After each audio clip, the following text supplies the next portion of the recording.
我々の攻撃のオプションとして、シュートチャンスを逃さないというところも選手たちには、持ってもらいながら、試合に挑んでほしいなと思っています。明日の試合、インドネシアが守備的に来るかどうかっていうことは全くわからないと思っています。 Dapat kabar buruk, Cina khawatir Jepang beri bantuan ke timnas Indonesia di kualifikasi Piala Dunia 2026.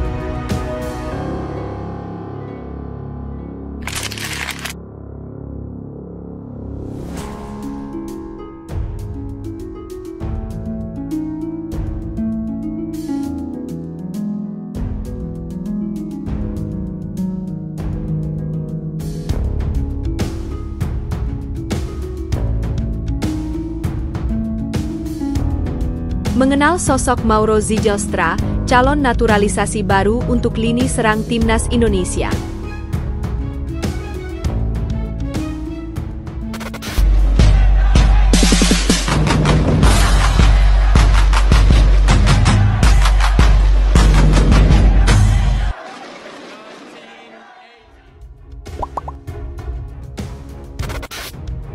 Dapat kabar buruk, Cina khawatir Jepang beri bantuan ke timnas Indonesia di kualifikasi Piala Dunia 2026. Publik Cina dibuat khawatir setelah mendapatkan kabar buruk dari Jepang menjelang laga lanjutan putaran 3 kualifikasi Piala Dunia 2026. Menurut laporan media Jepang, deretan pemain utama Samurai Biru yang berkarier di Eropa mengalami cedera dan kelelahan. Hal itu membuat pelatih timnas Jepang Hajime Moriyasu akan melakukan penyesuaian besar pada susunan pemainnya jelang melakoni 2 laga terakhir grup C putaran 3 kualifikasi Piala Dunia 2026. Saat ini, musim kompetisi di 5 liga top Eropa akan segera berakhir. Beberapa bintang timnas Jepang di Eropa seperti Junya Ito dan Kaoru Mitoma mengalami cedera. Supaya pemain-pemain tersebut dapat beristirahat, Moriyasu memutuskan untuk tidak memanggil mereka dan membiarkannya liburan lebih awal. Saya tidak ingin membebani pemain yang telah bermain lebih lama di klub atau berpotensi cedera, ujar Moriyasu. Saya akan membiarkan pemain yang perlu istirahat beristirahat.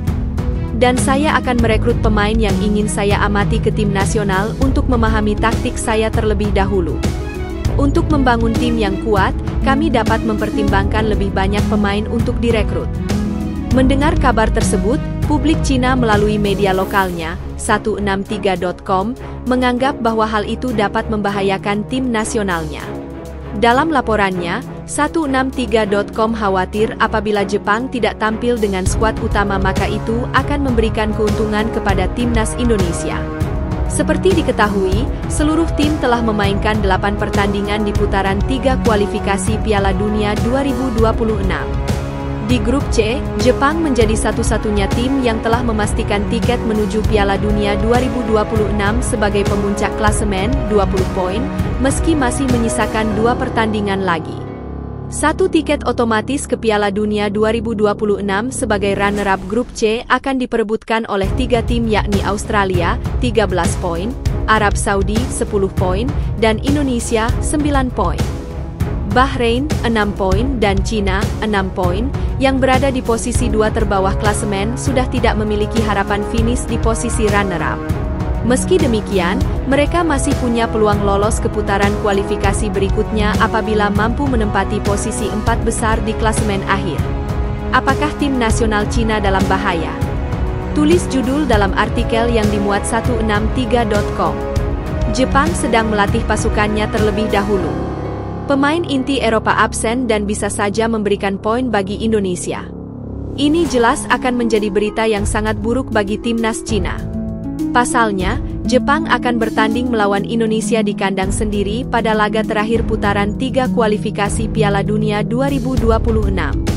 Dengan absennya seluruh pemain yang berkarier Eropa, ada kemungkinan besar tim Jepang akan kehilangan poin dari Indonesia di laga pamungkas. Jika Indonesia bisa mendapatkan poin dari Jepang, situasi tim nasional Cina akan menjadi lebih pasif. Jadwal pertandingan grup C. 5 Juni 2025. Australia versus Jepang. Indonesia versus Cina. Bahrain versus Arab Saudi. 10 Juni 2025. Jepang versus Indonesia. Cina versus Bahrain. Arab Saudi versus Australia.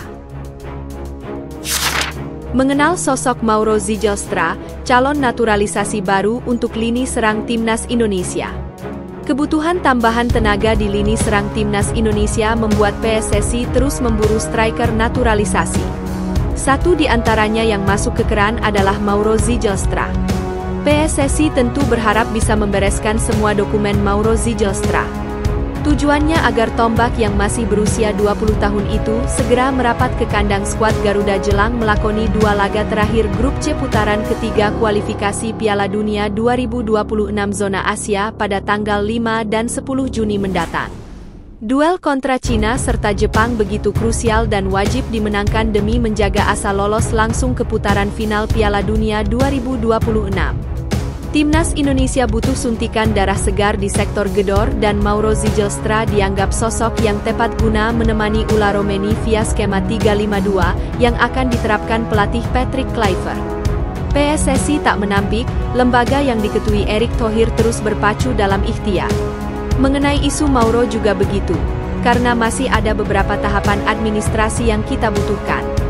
Sehingga Mauro belum kita proses lebih lanjut, kata Arya Sinulinga, EXO PSSI lewat kanal YouTube-nya, Senin 5 Mei 2025. Mudah-mudahan nanti setelah langkah-langkah yang kita kerjakan bersama Mauro ada proses yang kita lakukan untuk pemain yang satu ini, imbuhnya penuh asa.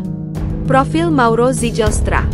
Siapa Mauro Zijlstra dan seberapa hebat dia sehingga PSSI begitu meleleh? Saat ini, kelahiran 9 November 2004 bermain untuk Volendam U21, Divisi 2 Eredivisie Belanda. Bergabung pada 2024, performa pemain berdarah Bandung dari garis ayah cukup oke. Sejauh ini, ia sudah mengepak setengah lusin gol dan sebiji assist. Sebelum ke Volendam U21, Mauro Zijlstra pernah memperkuat tim-tim muda Belanda lainnya seperti AS, AFC, dan NEC.